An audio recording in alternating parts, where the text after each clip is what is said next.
Assalamualaikum warahmatullahi taala wabarakatuh. Kembali ke episod ketiga. Dalam episod ketiga kita akan belajar mengenai keberkesanan dasar fiskal. Kita akan melihat dasar fiskal yang mengembang. Dan kita akan melihat dalam episod yang ketiga ini kita mengambil kira kecurangan keluar LM yang berbeza. Oleh itu tiga perkara yang paling penting. Keluar LM berbeza maksudnya kita ingin melihat kesan sensitivity MDS kepada R. Itu yang pertama, yang pertama perlu kita ketahui. Yang keduanya, proses yang keduanya adalah bagaimana ingin melukis kalau LM berbeza-beza. Okey. Maka saya bagaimana kita ingin melukis keluk-keluk ini. Ada tiga perkara seperti mana dijelaskan dalam episod-episod sebelum ini, iaitu kita dapati di sini adalah dasar fiskal mengembang. Maka keluk yang mengajak adalah keluk IS. Jarak mendata keluk IS mestilah sama. Okey. Itu jarak mestilah sama. Jarak keluk yang berganjak mestilah sama. Cara mendata. Yang kedua, soalan kita mengambil kira kecurangan keluk LM beza. Maka kita mesti lukis keluk LM yang kecurunannya sangat berbeza. Okay? Sangat curam, sangat landai dan menegak. Okey, itu dua perkara. Dua perkara mengenai bagaimana melukis. Yang ketiga adalah manakala kecurangan keluk yang kita tidak ingin kaji adalah keluk IS. Maka kita perlu lukis keluk IS berkecurangan satu. Itu lebih baik untuk membandingkan kesan nanti yang kita akan lihat dari segi perubahan R dan perubahan Y supaya kita nampak dengan lebih jelas.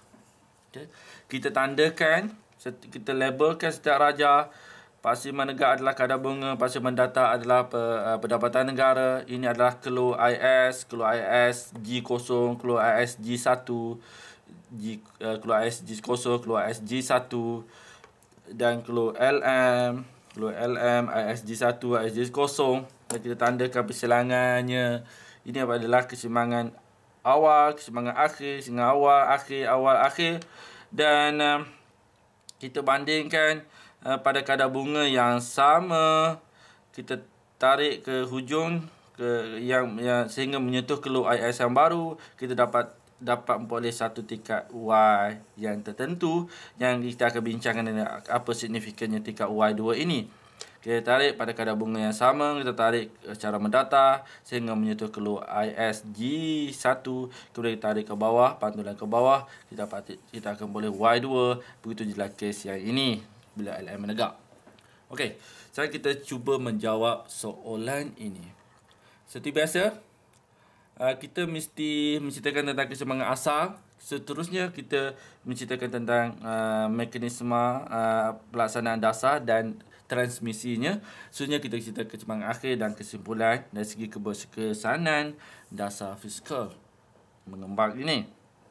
Okey, katakan kerajaan menambah perbelanjaannya daripada G0 pada G1. Ini menyebabkan peralihan dalam keluk IS daripada IS G0 kepada IS G1. Okey.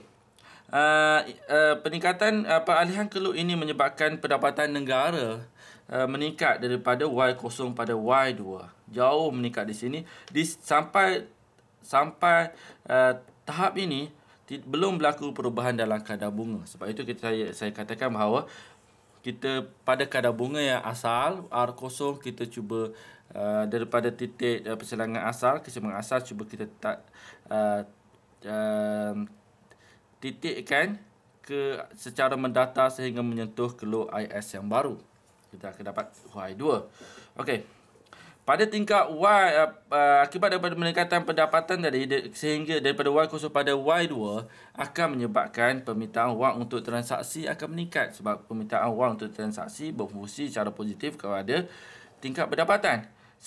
Peningkatan ini menyebabkan kadar bunga meningkat. Okey, ini menyebabkan kadar bunga meningkat.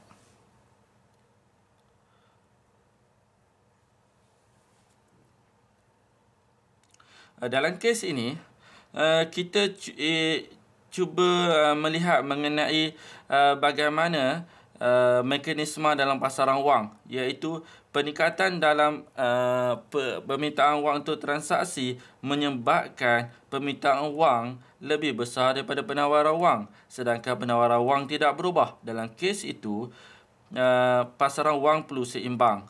Okay. Mekanisme keseimbangan pasaran wang menyebabkan kadar bunga meningkat agar MDS jatuh. Okey. Dalam kes kecenderungan LM yang berbeza seperti dalam soalan ini, maka kita perlu mengkaji mengenai sensitiviti MDS kepada kadar bunga. Okey, berapa banyak R perlu berubah untuk MDS jatuh agar MD sama dengan MS. Permintaan wang sama dengan penawaran wang. Oleh kerana peningkatan Y menyebabkan peningkatan dalam MDT, maka MDS perlu jatuh. Okey. Jika MDS sensitif kepada kadar bunga dalam kes LM landai, maka kadar bunga perlu meningkat sedikit sahaja agar MDS jatuh dengan banyak dan seterusnya seimbang dalam pasaran wang. Okey. Jika begitu keadaannya, kadar bunga akan meningkat sedikit sahaja. Peningkatan yang sedikit ini akan menjejaskan pelaburan, tetapi pada tahap yang sedikit sahaja. Jadi, peningkatan yang sedikit akan menyebabkan pelaburan merosot sedikit. Dan seterusnya menyebabkan pendapatan negara merosot sedikit. Kes kemerosotan pendapatan negara akibat kemerosotan dalam pelaburan yang asalnya diakibatkan oleh peningkatan dalam perbelanjaan kerajaan dipanggil kesan asalkan keluar. Inilah kesan asalkan keluar, iaitu akibat daripada perubahan asalnya daripada Y0 pada Y2 kemudian kepada Y1. Y2 ke Y1 adalah hasil daripada kesan asalkan keluar. Okay. Kita dapati bahawa jika LM adalah curam, kita dapati bahawa kesan asalkan keluar adalah besar berbanding jika LM landai, di mana kesan asalkan keluar adalah lebih kecil. Tetapi jika kes ini, kes LM menegak, tidak berlaku kesan asalkan keluar. Di mana kerana MDS tidak sensitif kepada kadar bunga. Okey, jika kecil asalkan keluar bermakna dasar fiskal berkesan. Jika besar asalkan keluar, seperti dalam kes ini, dasar fiskal masih berkesan tapi kurang berkesan. Masih mendapat meningkatkan pendapatan negara tapi pada tingkat yang kurang berbanding jika LM landai. Okey. Maksud saya, jika kes LM menegak, kesan asalkan keluar adalah 100%.